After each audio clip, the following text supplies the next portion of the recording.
시청자 여러분 안녕하십니까? 여수 MBC 토크쇼 뉴스앤이슈 김주희입니다. 여수 산다는 죽음의 화약고라는 오명을 안고 있죠. 지역사회는 언제나 불안감 속에서 살아가고 있습니다. 중대재해처벌법도 유명무실합니다. 사고 예방에 도움이 되지 못하고 있습니다. 그래서 노후 산단에 대한 전면적인 안전진단과 관련 특별법 제정 여론이 힘을 얻고 있습니다. 오늘 이 시간 여수산단 안전사고 예방을 위한 제도적 장치 마련과 함께 지역사회와 정치권의 역할에 대해 함께 이야기 나눠보도록 하겠습니다. 오늘 두 분 나오셨습니다. 김혜재 국회의원입니다. 안녕하십니까? 네.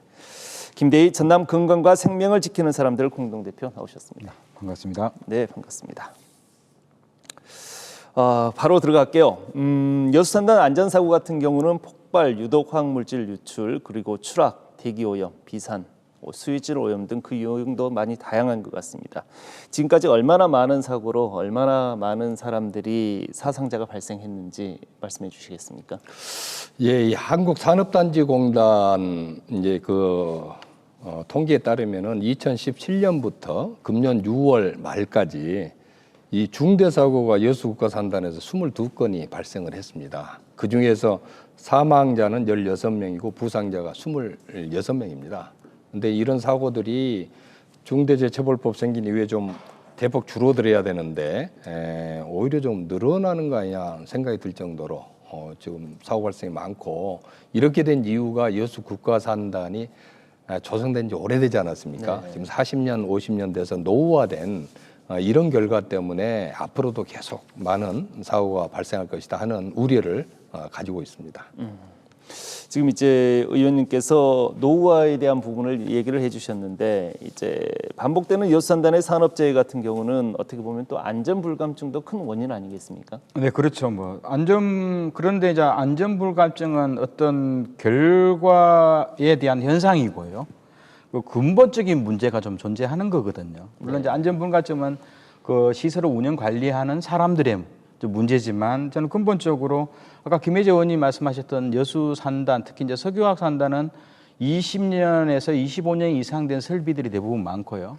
특히 이제 화학 관련된 시설에서 20년 이상 쪽에서 98% 정도가 사고가 발생되고 있거든요. 안전사고가. 네. 그 말은 뭐냐면 근본적으로 화학설비에서는 20년 이상의 노후설비의 사고율이 거의 대부분이기 때문에 이 노후설비 문제를 개선하기 위한 기업의 투자 노력들이 있어야 되고, 그것이 없었다는 거죠. 두 번째로는 어떻든 이게 노동자에 대한 안전분감증만 문제 제기해서는 안 된다고 보는 거거든요. 네. 원청이 가지고 있는 안전교육에 대한 실시 여부라든가 혹은 또 안전관리 인력이 부재한 경우도 많아요. 왜냐하면 작업환경 지시서라든가 다양한 관련된 서류를 들고 있는 사람이 어떻게 서류 하나당 작업환경이라든가 여러 가지 그 안전진단관리 서류 하나당 한 명이 관리해야 되는데 한 사람이 10장, 20장 서류를 들고 다니면서 현장을 다닐 수는 없거든요. 네. 그래서 이 안전관리 인력과 시설에 대한 투자들이 있어야 되는 거고요. 그리고 제가 보기에도 어떻든 원청 기업이 지나친 이윤에 집중을 두다 보니까 이게 최저낙찰제로 가버리는 거예요. 쉽게 말해서 1억짜리 공사가 아무리 못해도 한 8천만 원, 9천만 원은 어떻든 하청을 가더라도 받아야 될 돈인데, 이게 4천만 원, 5천만 원에 절반도 안 되는 금액에 공사를 하다 보니 결국은 설비 안전이라든가 또 숙련공들을 투자하는 이런 문제에 대해서 경비 자체가 없으니까요. 네. 그러다 보니까 결국은 어떤 용접 설비도 부실하게 하는 거고, 또 안전관리와 관련된 여러 가지 투자도 하청업체나 협력업체가 투자할 돈이 없는 거거든요. 워낙 그 최저 낙찰자로 가기 때문에. 그래서 이러한 좀 적정한 가격으로 가기 위한 가격의 좀 적정성, 이런 문제들이 좀 전체적으로 안전 문제의 원인으로 좀 작용된다고 좀 보는 거거든요.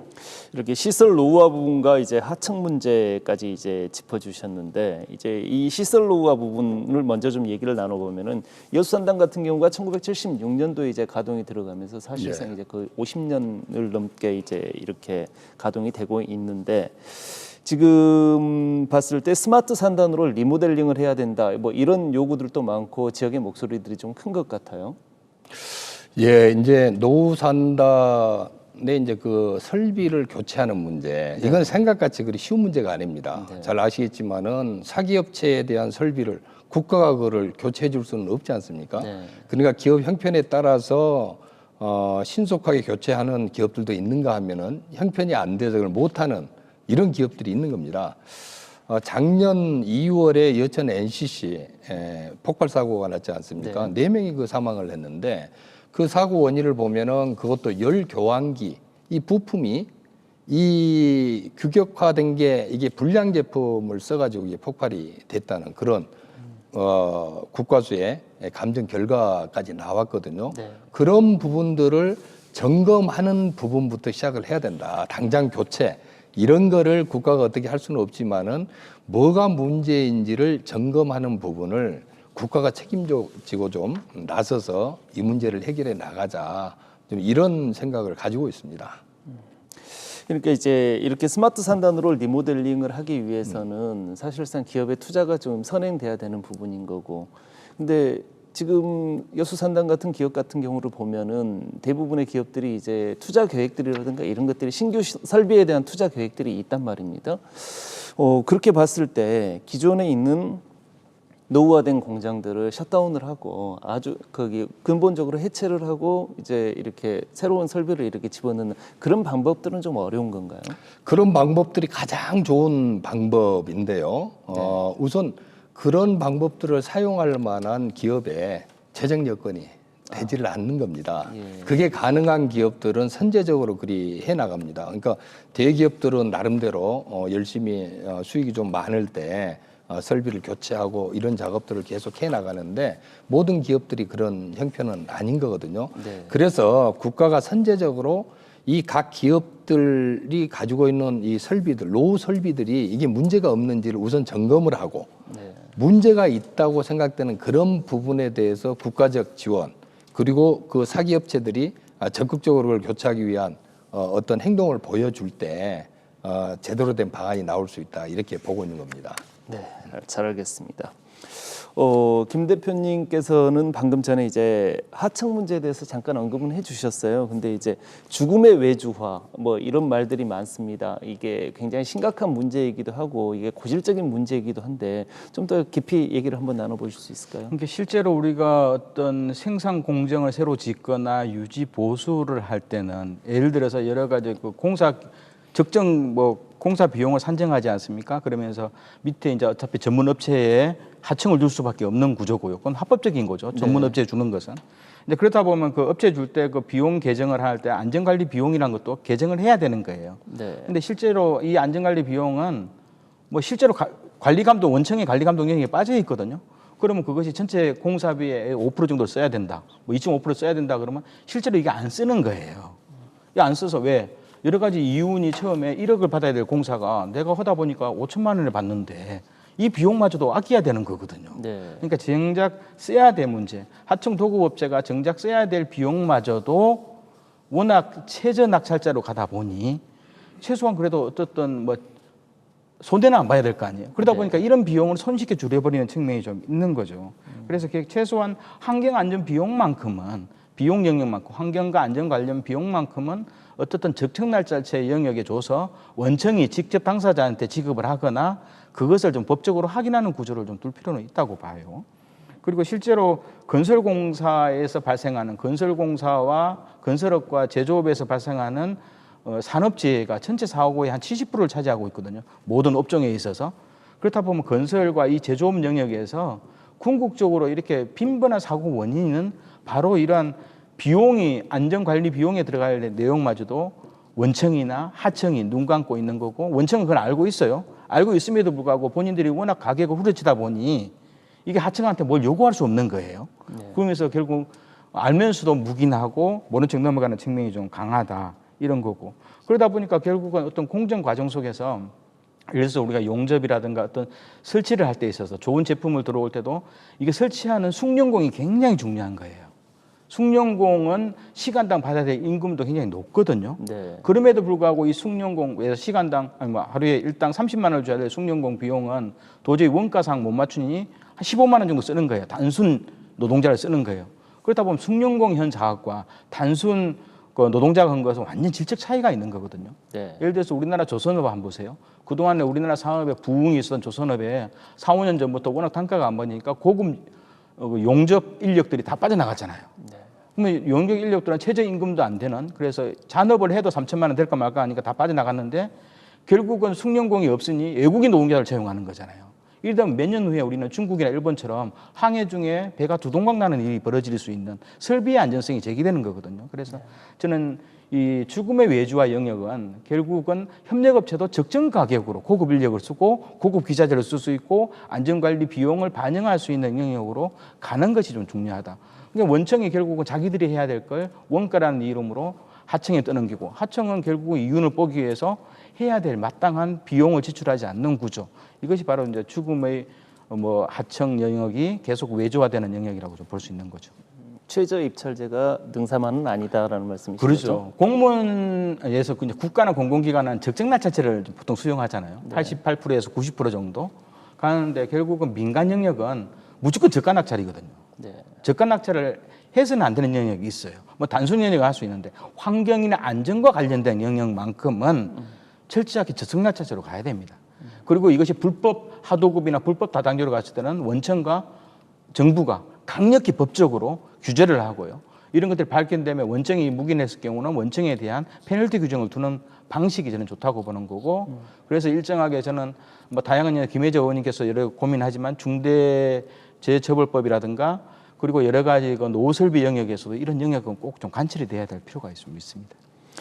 또 한 가지 이제 간과하기 어려운 구조적인 문제점 중에 하나가 이제 안전 조치에 관한 부분을 사측에다 맡겨놨다는 이런 부분 아니겠습니까? 네, 맞습니다. 실제로적으로 현재 지금 중앙정부도 고용노동부가 있고요. 화학사고에 대해서는 환경부가 책임을 지도록 되어 있거든요.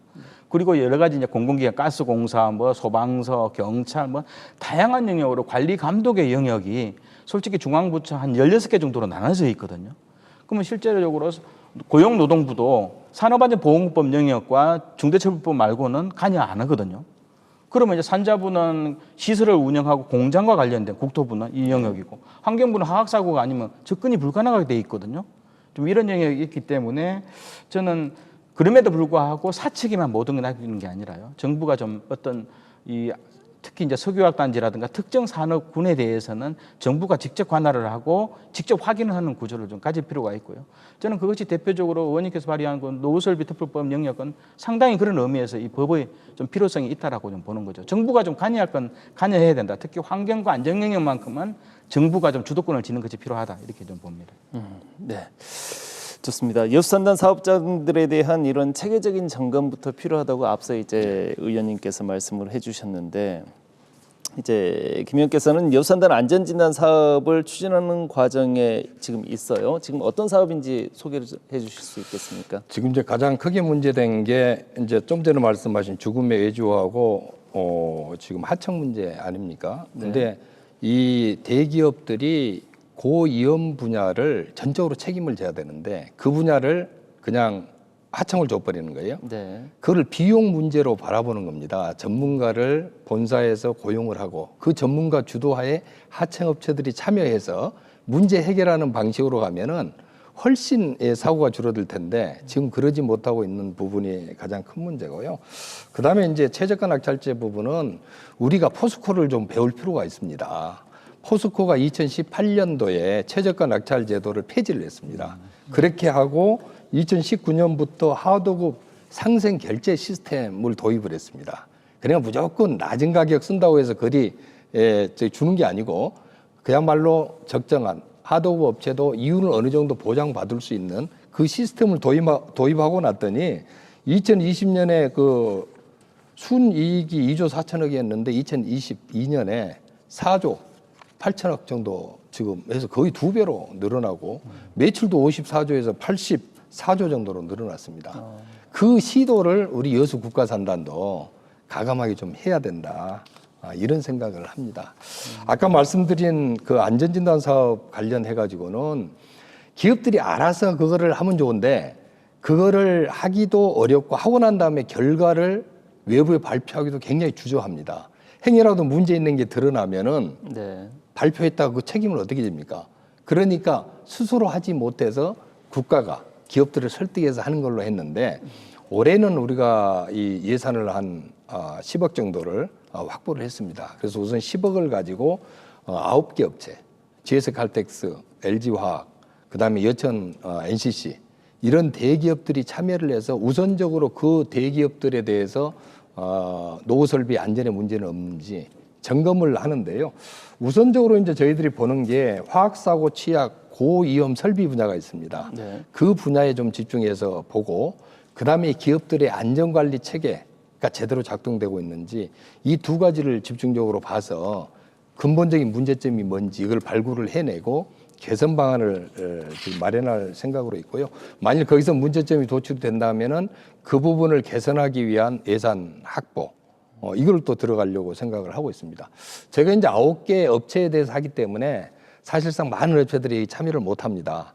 그래서 내년에는 안전진단 예산을 한 40억 정도 추가 확보를 해서 나머지 산단 입주 기업들도 이 안전진단을 받도록 지금 하려고 준비를 하고 있습니다. 네, 다른 기업들도 전체가 다 받을 수 있는 건가요, 그러면? 예, 이제 예산이 확보가 되면은 금년에는 9개 업체, 그다음에 내년에는 40억 정도면은 그 10억 가지고 9개 업체 정도 하니까 거의 한 4, 50개 업체 정도는 충분히 점검이 더 받을 수 있고 가능하다고 생각합니다. 여수산단 내에 있는 업체들이 이제 향후 연차별로 예산을 확보해서 이제 모두 다 받을 수 있게 지금 그렇게 하시겠다는 계획이신 예, 거죠? 그렇습니다. 그러면 이제 이렇게 진단을 하고 난 다음에는 이제 설비 투자라든가 이런 부분들이 이제 고도화가 이루어져야 될 거 아닙니까? 근데 이제 아까 말씀하셨듯이 이제 이건 개별 사업장들이기 때문에 이것은 어렵지 않냐, 개별이 투자를 해야 된다라는 말씀이셨는데 일단 진단을 하고 난 다음에 투자하는 영역은 또 별개의 부분인 거네요. 그렇습니다. 이제 개별 사업체에서는 그 진단하고 결과가 나오면 거기에 대한 대책을 1차적으로는 각 사업체들이 마련을 해 나가야 되고요. 네. 정부는 이제 개별 사업체들이 그걸 잘할 수 있도록 지원하고 정책 마련하고 하는 분야에 좀 집중을 해줘야 됩니다. 그리고 이제 이 여수 국가산단 내에 개별 사업체에 속하지 않은 지금 이 공용으로서는 그런 부분들이 있습니다. 이런 부분들은 또 집중적으로 해서 필요한 거를 국가가 직접적으로 설비를 교체하고 이런 방식을 사용해야 될 것으로 봅니다. 그러면은 경우에 따라서는 이제 이런 사업들을 안전 진단 사업들을 하고 이제 고도화를 하는 과정에서 이제 안 한 업체들한테는 국가에서 페널티를 줄 수도 있고 그 다음에 또 이렇게 잘 하고 있는 데 같은 경우는 인센티브를 줄 수도 있고 이제 뭐 이런 두 가지가 다 가능하겠네요, 그러면. 예, 그렇습니다. 그걸 제대로 못하는 업체에 대해서는 사후 관리 점검을 계속 해야 안 되겠습니까? 네, 위험한 그렇죠. 분야니까 이제 그런 식으로 접근을 하고 오히려 잘 못하는데 페널티보다는 잘 할 수 있는 곳에 인센티브를 주면서 유도하는 이런 방식이 더 유효하다고 봅니다. 어떻습니까, 김 대표님? 지금 하신 말씀에 대해서 전적으로 공감하시나요? 네, 일단은 여수 산단이 노후 산단 대개 조건하고 이제 스마트 산단 바꾸는 문제 이제 국가 예산을 제가 한 4년 전부터 좀 봐왔었어요. 물론 전라남도가 주도해서 했지만, 근데 이제 몇 가지 문제는 노정되어 있어요. 이 과정이 지나치게 이제 정부 예산에 의존할 수밖에 없기 때문에 도나 중앙 정부 중심으로 가는 거예요. 이제 기업이 투자하는 금액은 굉장히 미미하거든요. 네. 그 중에 일부 뭐 전체 금액에서 한 과반 정도에 되는 것이 이제 부생가스를 활용한 발전 사업 말고는 실제로 기업이 투자하는 사업은 없는 측면이 좀 있고요.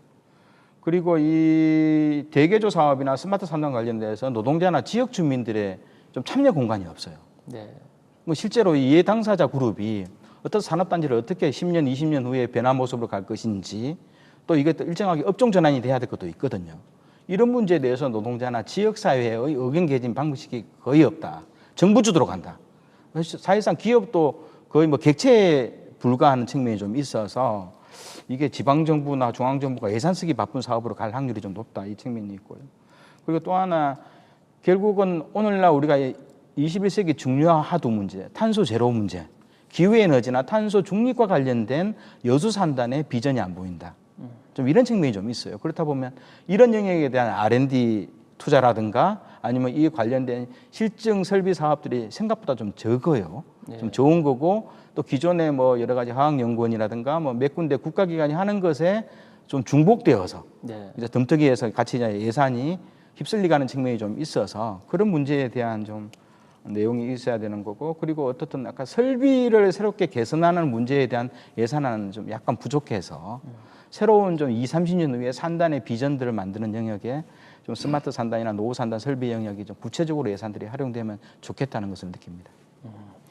앞으로 이제 그런 부분들에 대한 예산을 더 많이 확보할 수 있도록 국회에서 많은 노력을 해야 예. 될 것 같습니다. 이제 김 의원께서는 또 노후 국가산단 특별법을 대표 발의하셨어요. 법안의 주요 내용은 어떤 내용입니까?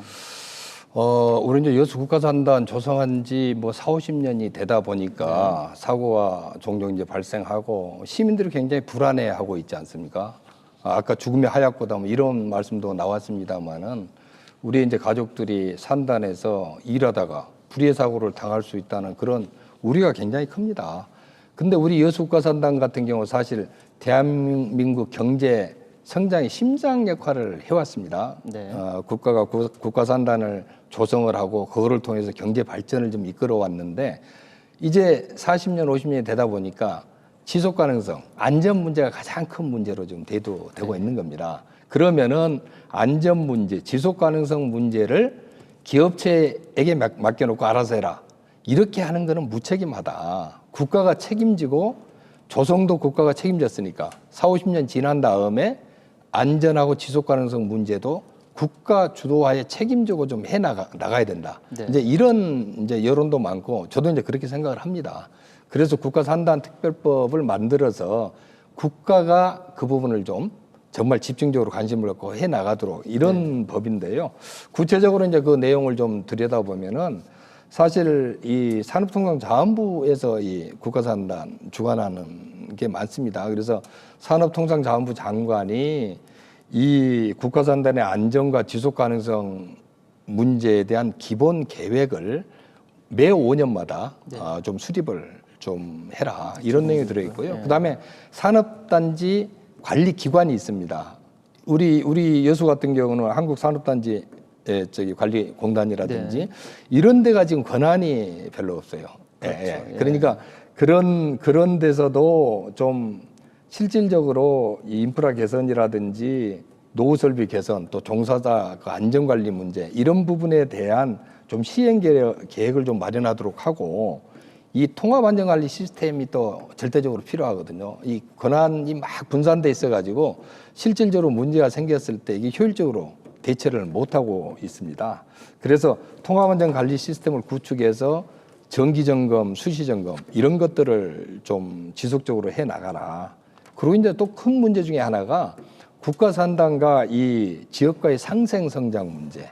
이게 굉장히 큰 문제입니다. 그래서 국가산단이 주변 지역의 어떤 개발이라든지 주민 복리 증진을 위한 사업들도 좀 하도록 좀 만들어라. 이제 이런 것이 들어있고요.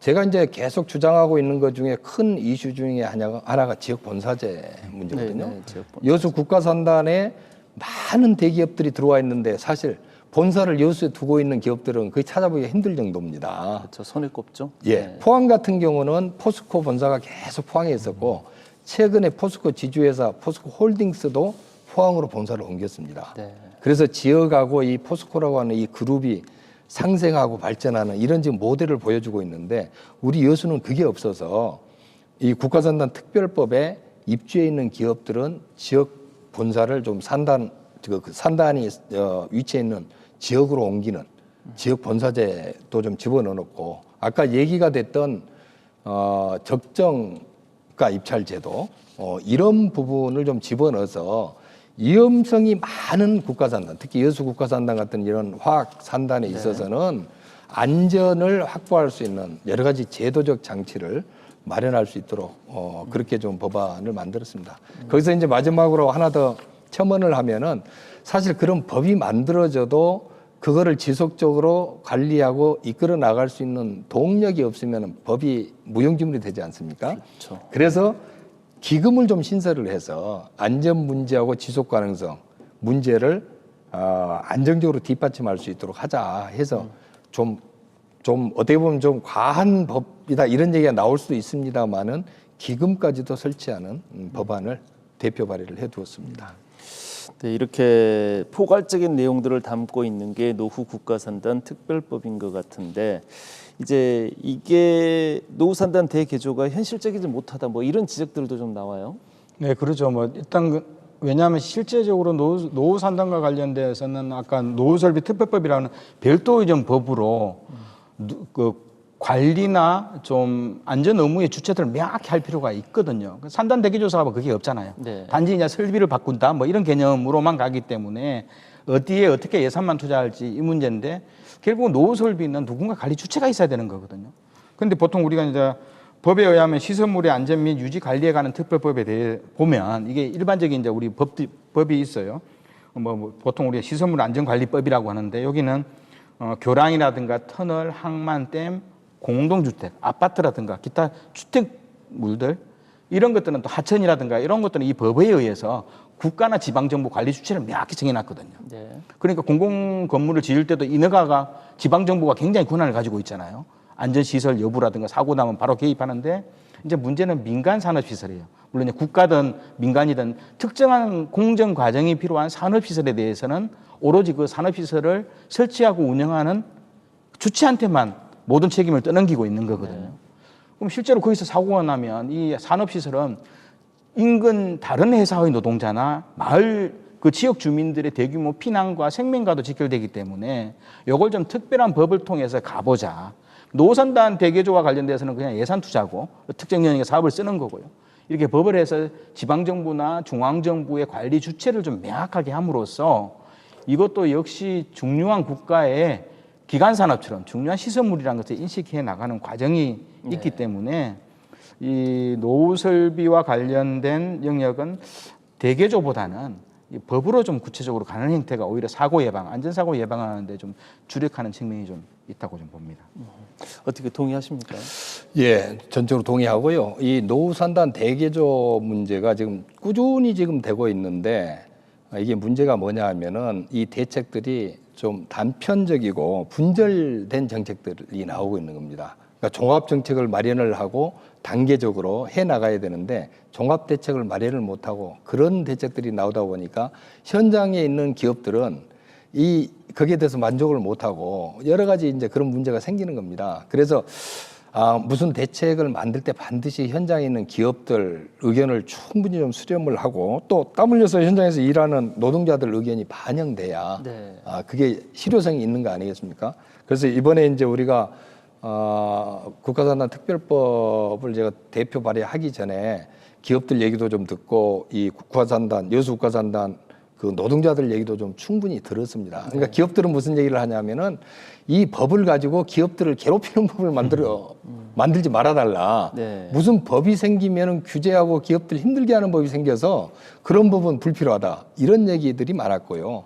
그 다음에 이제 노동자들은 그 형식적인 법, 필요성 없는 법, 이거 아니냐. 실질적으로 우리가 체감할 수 있는 그런 제도들을 도입을 해달라. 네. 이런 얘기들이 많아서 그런 두 가지 부분들을 충분히 좀 고려해서 법을 만들었습니다. 그게 완벽하지는 않더라도 여하튼 법이 제대로 한 방향으로 나가려면은 처음 만들어질 때 방향을 잘 잡아야 되지 않습니까? 그 방향을 잡는 게 정말 필요할 것 같습니다. 현재 지금 이 노후 설비 이제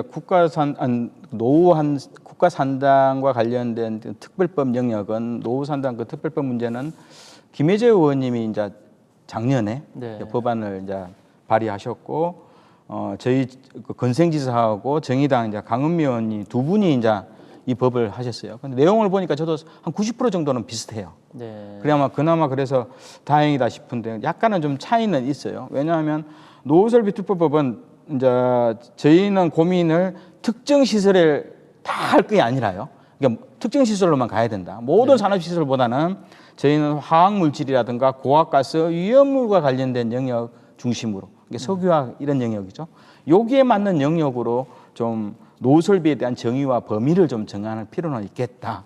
왜냐하면 우리나라 이제 국가산업단지만 해도 47개가 되고 모든 산업단지만 해도 1200개가 되는데 여기는 할 수 없다. 그래서 특정하게 화학설비 중심이나 석유화학이나 특정 산업 영역으로 좀 지정해 줘야 되는 거고요. 그리고 저도 아까 의원님이 말씀하셨다시피 노동자나 주민의 참여를 보장해야 된다. 노후설비 영역은 노동자나 그러니까 사업과 중앙정부의 책임이 아니라 지역사회와 노동자의 참여와 알 권리 보장이 꼭 필요하다. 이 영역을 구체적으로 해서 안전관리 및 개선계획서 여기는 노동자들이 현장을 가장 잘 알거든요. 그래 이들의 의견을 반영해야 되고 주민들은 이 개선계획서나 안전관리계획서가 공개를 해서 제대로 좀 회사가 이 설비를 운영하는데 이게 되고 있는지를 정보 공개하면 시민들은 바로 알거든요. 전문가들이 옆에 있기 때문에. 그래서 이걸 계속 감시할 수 있고 이행 점검을 할 수 있는 측면을 이 노후설비 특별법에 좀 담아둘 필요가 있다고 보는 거고요. 현재 이제 김혜재 의원님께서는 이 내용들을 이제 산업통상자원부가 주관 부서로 하는 문제인데요. 저희들도 처음에는 고용노동부, 정부 부서 중에서 규제 부서가 두 개예요. 고용노동부하고 환경부가 어떻든 규제 부서고 산업통상자원부는 산업을 부응하는 측면이기 때문에 그래서 저희도 고용노동부나 환경부 갔으면 좋겠다는 입장이 사실상 시민단체나 노동단체 입장이 있었는데 산업단지 내에 노설비예요. 그러니까 현실적으로 이게 산업통상자원부도 설득력이 있는 거예요. 그런데 이제 그렇다 보면 산업자원부로 가면은 이게 노설비 규제법이 아니라는 거예요. 기업 보고 이거 숨기지 말아라. 같이 하자. 이런 측면이기 때문에 그렇다 보면 저는 이게 노동자나 주민의 참여권 보장이, 알 권리 보장이 근본적으로 개미돼야지 저는 산업통상자원부로 가는 조건 속에서 이건 꼭 좀 들어가야 된다고 좀 봅니다. 그러니까 이제 정은미 의원께서 발의한 이제 법안이 국가산단 특별법을 이제 발의를 하신 거고, 이제 김혜재 의원께서 발의한 것은 이제 노후 국가산단 특별법. 뭐 이제 총론에서는 같은 영역을 이야기하고 있는 것 같은데 이제 강론 부분에 들어가서 조금씩 이제 좀 다른 부분이 있는 것 같습니다. 거기 의원님께서는 그러면은 이것들을 조금 통합해서 이런 거기 하나의 이런 법안으로 이렇게 만들어낼 수 있는 그런 과정들은 좀 필요하지 않을까 싶은 생각도 드는데요. 맞습니다. 이게 국가산단 특별법이 이제 제정법입니다. 기존에 있는 법을 개정하는 법이 아니고 새로운 법을 만드는 거고, 사실상 지금까지 국가산단 특별법 제정 말은 많았는데 시도 자체는 없었습니다. 이게 국회에서 제대로 법안을 만들어서 논의된 적도 없었고, 그래서 굉장히 이 법 만드는 게 힘듭니다. 네. 제가 이 법을 작년 11월 9일 날 대표 발의를 해놨고, 네. 금년 2월 9일 날 그의 상임위에 상정이 됐는데 아직 제가 법안 소위 의원임에도 불구하고 법안 소위에서 이거를 논의를 아직 못하고 있습니다. 산업통상자원부에서 의견을 나름대로 제시를 했는데 거의 하지 말자는 의견입니다. 예. 근데 또 산업통상자원부 장관은 제가 계속 상임위에서 이번 만들어야 된다. 안전문제, 나중에 큰 문제 터졌을 때 누가 책임질 거냐.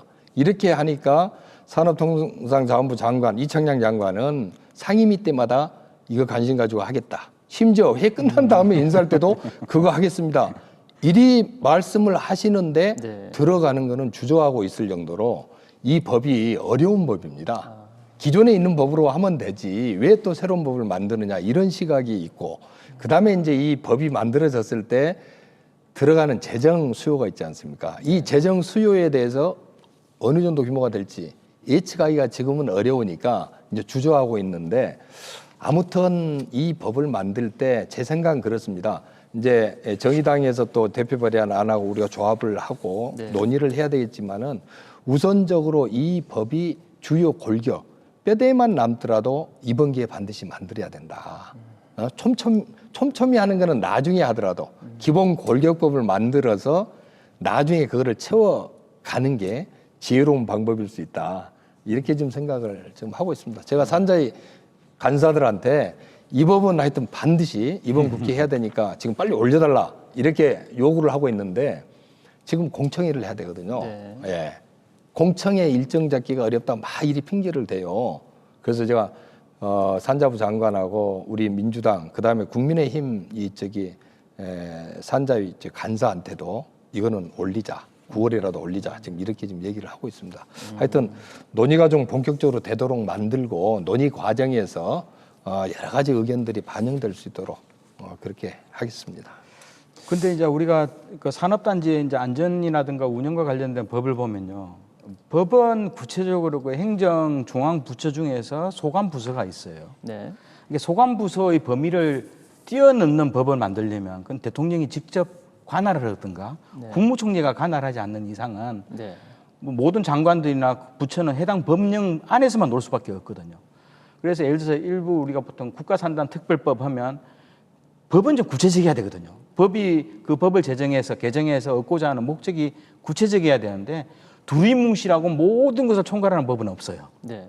그러니까 노후 산단 뭐 특별법이라든가 뭐 안전 종합 안전 대책이라든가 해서 이게 소관 부서가 누구냐 네. 이게 명확해야지 법이 제정되고 개정되는 건데 그렇죠. 그러면 이게 두리뭉실 해버리면 한 6개, 7개 부처가 관여된 문제라면 이건 대통령이 직접 소관해야 되는데 대통령은 집행부서가 아니잖아요. 그렇죠. 그런 측면이 있기 때문에 법령은 일반 시민들이나 내용들은 뭐 좀 더 종합하는 종합 법률이 없냐, 국가산단 종합 법률이 없냐 하지만 그런 법을 만들 수 없는 구조다. 저는 이렇게 좀 봅니다. 그렇군요. 이제 법안이 한 가지가 더 있어요. 일명 이제 산업단지 종합안전관리법을 이제 발의하셨는데 이제 산업 직접 활성화 및 공장 설립에 관한 법률이다 뭐 이렇게 돼 있는데 이 발의 취지는 뭐고 법안의 주요 내용은 뭔지 좀 간단하게 설명 들어볼까요? 설비 노후화가 지금 되고 있는 산단에 계속적으로 지금 사고가 발생하고 있지 않습니까? 네. 근데 사고가 발생했을 때 그거를 관리하고 수습하는 관리 주체가 분산돼 있어서 효과적으로 지금 대응을 못하고 있는 단계입니다. 그래서 이 산업단지 종합안전관리법을 좀 만들어서 관계 중앙행정기관이 네. 행정기관이 입주 기업체에 좀 합동 안전 점검을 할 수 있도록 지금은 그게 지금 안 돼 있습니다. 사기업체 함부로 들어가서 못하도록 돼 있는데 그거를 좀 할 수 있도록 하고 그리고 재난하고 안전사고 위험이 좀 높은 지역은 특수 안전관리 지역으로 좀 지정을 해서 상시 거기에 대한 집중적인 좀 관리가 될 수 있도록 하는 내용들이 들어 있고요. 지금 이제 우리 한국산업단지공단이 산업단지 관리 기관으로 돼 있는데 네. 지금 요새도 있지 않습니까? 제대로 된 이 관리 자체가 안 됩니다. 그래서 이런 관리 기관에게 산업단지를 안전 문제를 점검하고 진단하고 또 지도하고 교육할 수 있는 이런 권한을 부여를 해줘서 산업단지 관리 역량을 좀 강화시키고 사고를 예방할 수 있도록 만드는 그런 취지의 법입니다. 이제 그러면은 산단의 안전을 정부와 지자체가 책임을 진다 뭐 그런 의미로 들리는데 어떻습니까? 실제로 좀 지나치게 산업단지 문제에 대해서 정부가 발을 뺀 것은 사실이에요. 네. 국가산업단지 제도가 만들어진 지 한 40년 넘은 과정 속에서 정부가 지나치게 빠져 있고 오히려 이제 사법권을 가지고 있는 경찰이나 검찰은 사후에 좀 들어가는 측면이 있어서 네. 저는 처음부터 좀 운영과 관리 영역에 정부가 좀 깊이 관여를 해야 된다 보는 거고요. 보통 우리가 이제 환경법 영역을 고민하다 보면 환경 영역은 몇 가지 원칙이 있어요. 네. 특히 이제 그 사전 예방의 원칙이 굉장히 중요한데 안전도 그래요. 사전 예방이 굉장히 중요하고 두 번째로는 어떤 사고가 발생되면 오염 및 사고 원인자가 모든 비용을 부담해야 되는 거예요. 그 중요하고 세 번째로는 결국은 이 환경과 안전 관련된 주요 정보를 네. 기업만이 국가만이 가지지 말고 지역사회나 기초단체에서도 공개를 하자. 공개를 해서 거기에서 다양한 이해 당사자의 의견을 개진토록 해서 그것이 좀 더 투명하게 운영 관리하도록 하자는 원칙들. 그리고 항상 이제 예방하고 준비하고 대응하는 관계. 이것이 이제 3단계 대응 사이클이라고 해요. 안전에 있어서. 예방과 준비, 대응 과정 속에서 이 3단계 사이클에 민관 산학 이해 당사자들이 한 거버넌스 체제로 좀 참여하자. 그랬을 때 이 산업단지 안전대책 영역은 종합안전과 관련된 법제도 경역은 이러한 4가지 원칙들이 좀 제대로 반영이 좀 돼야 되는 거 아닌가. 저는 마지막에 방점을 찍고 싶거든요. 네. 지난번 저희가 홍수 피해도 나고 폭우 피해 났을 때 우리 알잖아요. 그건 국가 공무원만, 지방 공무원만 그 안전 영역만 알았던 거예요. 네. 근데 이게 사전에 그런 위해 요소를 시민들이 알았다면, 지역사회가 알았다면, 지자체하고 같이 안전 대응을 해 나가는 거거든요. 그래서 자연재해나 사회재난을 예방하고 그리고 사고가 발생 이후에 대처하는 과정은 네. 결국은 이해 당사자의 민간 거버넌스 협치 영역이 정보 공개 속에서 제대로 이루어지는가 하는 문제는 안전의 예방적 측면 속에서 또 사고 발생 이후에도 대응하는 과정 속에서 굉장히 중요한 핵심적인 역할이다. 그래서 산업단지 종합안전 대책을 만들 때 이 원칙이 좀 반영될 수 있도록 하는 것이 저는 좋다고 좀 봅니다. 민관이 함께 이제 박자를 맞춰야 된다는 이런 부분일 그렇죠. 것 같은데요. 이제 시간이 약 한 5분 가량 남은 것 같습니다. 이제 이 문제는 한번 짚어보고 간단히라도 짚어보고 넘어가는 게 맞을 것 같아서요. 이제 중대재해처벌법이죠. 이제 이 중대재해처벌법이 이제 시행이 됐는데 꾸준히 제기되고 있는 문제가 실효성이에요. 이 실효성 부분에 대해서 실효성이 없다라는 이런 지적들이 있는데 이런 말들이 왜 이렇게 많이 나오는 걸까요?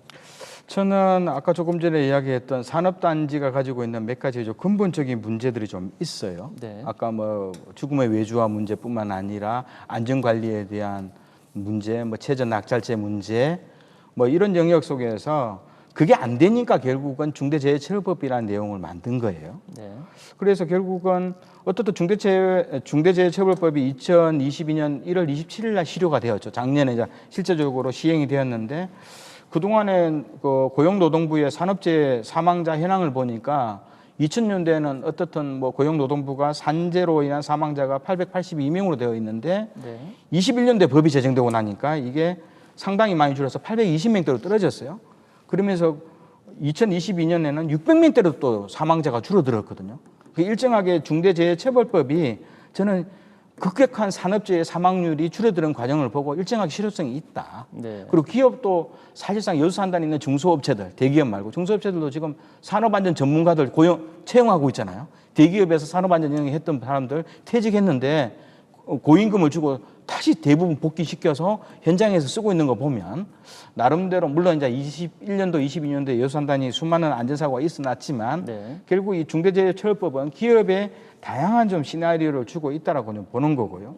근데 그럼에도 불구하고 중대재해처벌법은 검찰에서 기소하는 기소 비율이 적어요. 네. 여전히 중대재해처벌법이 시행됐음에도 불구하고 이것을 규제하는 또 여러 가지 처벌하는 국가의 그 사법기관은 결국 이게 중대재해처벌법 이후에도 재해사고에 대해서는 10% 정도 미만의 기소만 행사했거든요. 옛날하고 별 관심 없이 갔던 측면이 좀 있어서 그리고 이런 10% 이내에서 대기업은 빠져 있어요. 힘없는 중소기업 정도만 대부분 사업주가 처벌받고 있고 또 50인 미만 사업장은 저는 이제 내년 1월부터 이제 시행이 될 건데 어떻든 이런 과정 속에서 물론 이제 저희가 이제 소규모 미만, 5인 미만에서 조그만한 작은 사업장은 어려움이 있을 거라 봐요. 인건비 과정이 안전관리자를 2~3명은 채용해야 되니까요. 이런 문제 있지만 결국은 우리나라가 전체적으로 안전한 국가, 안전한 산업도시를 만들기 위해서는 이건 좀 거쳐야 될 영역이다. 그리고 중대재해사업법은 네. 사고가 나기 전에 몇 가지를 봐요, 검찰이. 왜냐하면 의무 및 조치 사항을 꼭 보게 되거든요. 네. 그 예방 조치 사항이 많아요. 중대재해처벌법에는 예방 조치 사항이 사업주가 이 공사를 하기 전에 이런 안전 조치를 하고 있냐, 이런 계획서를 만들어서 한 번 더 작업자들하고 공유했냐, 이런 것들이 안전 조치 영역이 있으면 이것만 제대로 지켜도 네. 굉장히 법에 대해서는 완화하도록 해놨던 측면이 있고요. 네. 물론 이제 중대재해라든가 이런 문제에 대해서 있지만 저는 그런 대로 중대재해처벌법이 더 이상 완화되지 않고 이대로 가는 것이 오히려 안전 문제가 좀 정착하는 데 도움이 될 거라고 저는 봅니다. 네. 예, 좋습니다. 그러면 이제 이 실효성 부분에 있어서 이제 이 중대재해처벌법이 이제 법적인 좀 보완이 좀 돼야 되지 않겠냐라는 이런 부분들도 좀 고민해 볼 필요가 있지 않을까요? 어떻습니까? 이제 그런 부분에 대해서는 기업체에서 굉장히 이 부분을 좀 완화시켜 달라는 요구들이 끊임없이 일어나고 있습니다. 이제 기업체에서 그리 요구하는 거는 이 법이 얼마나 강력한 법인지를 사실상 반증하는 거거든요. 네. 실제로 이제 중대재해처벌법 뭐 시행된 지 1년 지난 다음 통계 보면은 그 해당 그 사업장에서 일어난 사망 사고 같은 경우는 14% 정도 좀 줄었고 건설 쪽에서는 거의 33%가 줄었습니다. 예. 그리고 이 기업의 사업자들이 가장 사고 났을 때 걱정하는 부분이 중대재해처벌법으로 이게 적용되는 거를 그리 걱정을 합니다.